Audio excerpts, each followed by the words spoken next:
Hello. You're gonna hear my speech again. Gonna do this out in the outdoors behind beautiful scenery. You know, everyone loves trees. So, John Jack Reed. Like I said earlier, I am a Harvard graduate. Played on the varsity water polo team. Led my team in cheers at sporting events. Sadly, I came from an upper class family.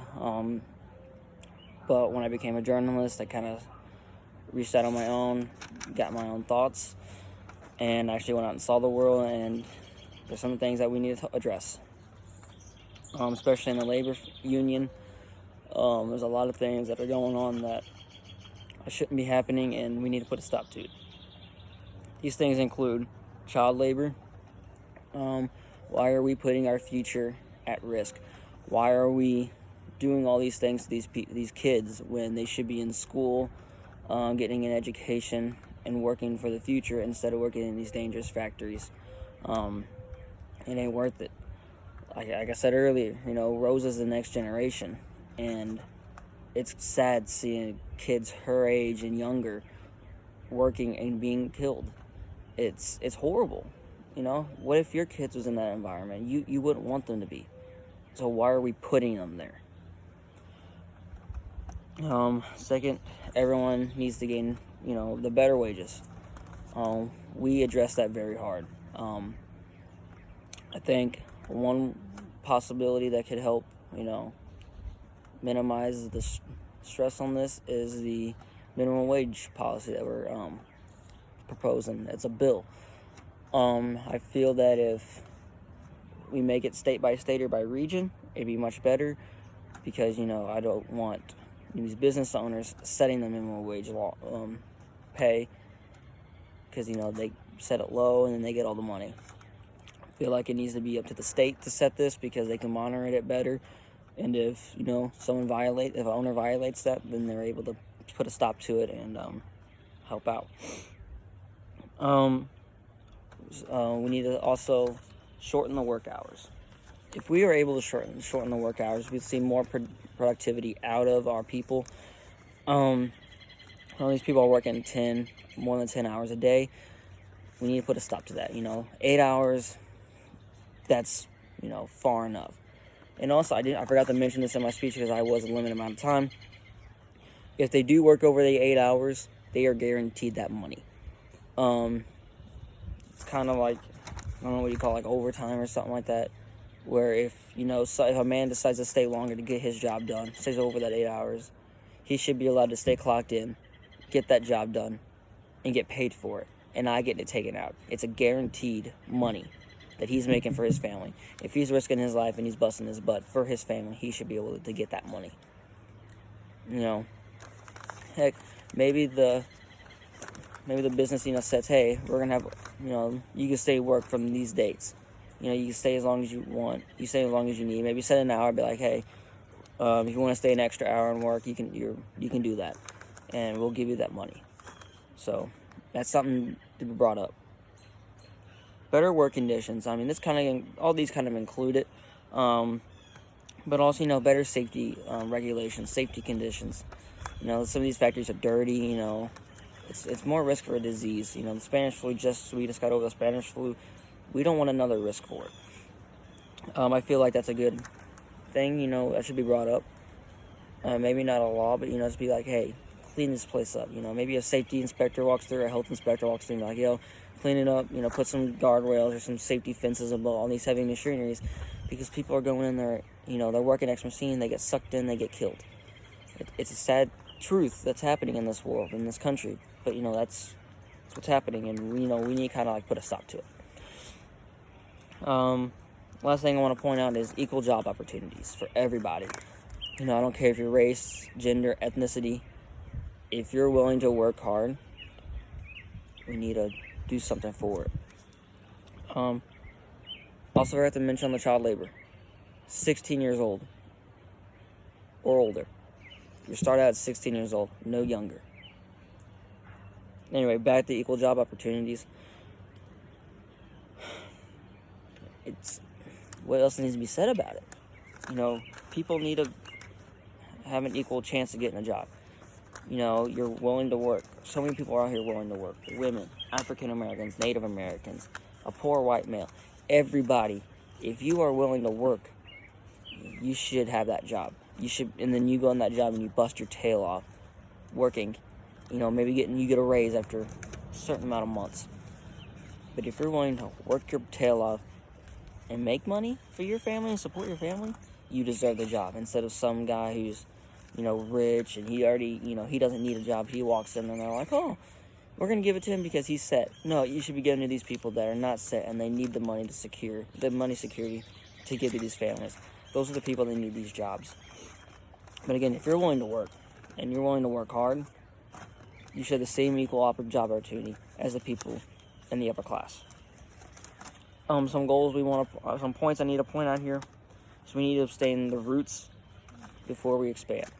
Like I said, Arizona just became a state. That's a good starting point for the West. Starting there, build it there, get your ideals and your theories there, then you work your way up. That's a perfect start for the West. You get it there. They're new. Maybe their ideals are not set. You get in there and you set your foundation, set everything. Well, that works. You can expand. Companies can expand from just Arizona. They can move to California, Nevada, Colorado, places like that. Then they can get their jobs.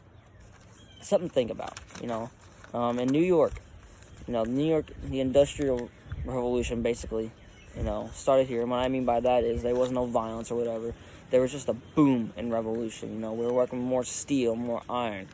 And yes, we put these safety regulations up. Maybe we take one company. We use that.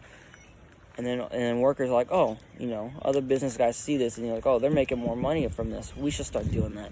Well, then it spreads. And then it's an anchor. And then maybe a bill gets passed in New York.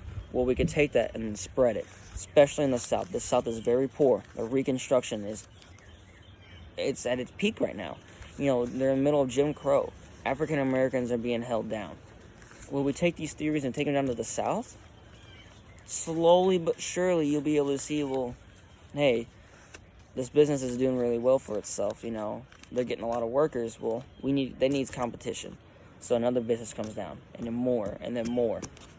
And it just slowly builds. And the United States economy slowly builds. And people slowly start to get money. And then you can just start seeing these poor people rising into the middle class. And everyone just becomes an equal. Imagine living in a world where that's the case, where everyone is equal. Everyone is one. You're not looked at about, oh, I'm an African American, I can't get a job, I get persecuted. Oh, I'm a woman, I don't have no voice. With this, you can have a voice. Just something to think about. Second point, this is going to take a while. Not going to be in the coming months. Could happen, maybe a bill or two gets passed in like 9 months from now or whatever. But all these goals are going to take years. It might not happen in my generation, but Rose's generation, if you're hearing this, it's probably going to happen in your generation. Probably toward the later year.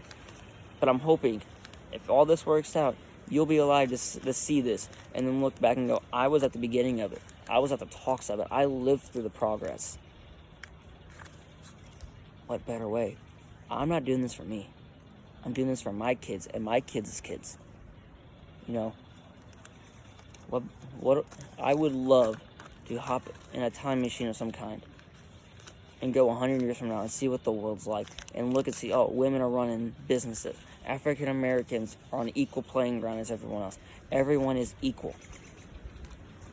What a world to live in, And the last thing is, we're not just focusing on the rich white males.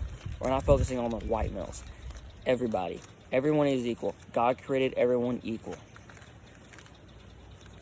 So why aren't we all equal? My plan, our plan is focused on everybody. If you want to join. You can help. You could be that voice. You could be the voice for yourself and everyone else. W.E.B. Du Bois, you can have a bigger voice. You join this faction, you could be the voice. You're the voice for all African Americans. I know this. I'm very educated. I know it. I've seen your work. You could be the voice for African Americans. Rosa, the women's suffrage. You get along, your voice escalates. Women's suffrage you already have a big voice. But if you're a woman willing to work, and you're willing to slowly build and become an equal, no, your voice will get escalated. Everyone who wants a voice, join. I speak my truth. I speak my mind. I'm not afraid. If whatever happens to me as long as my cause gets spread and it happens. If that's what you want, you should. You should get on board. I'll make sure your voice gets heard. Your thoughts get heard. You express your feelings. Who knows, maybe in 50 years from now, everyone's an equal. Thank you for this time. If you have any questions, please ask. I'll answer them truthfully and honestly as I can. Enjoy your day.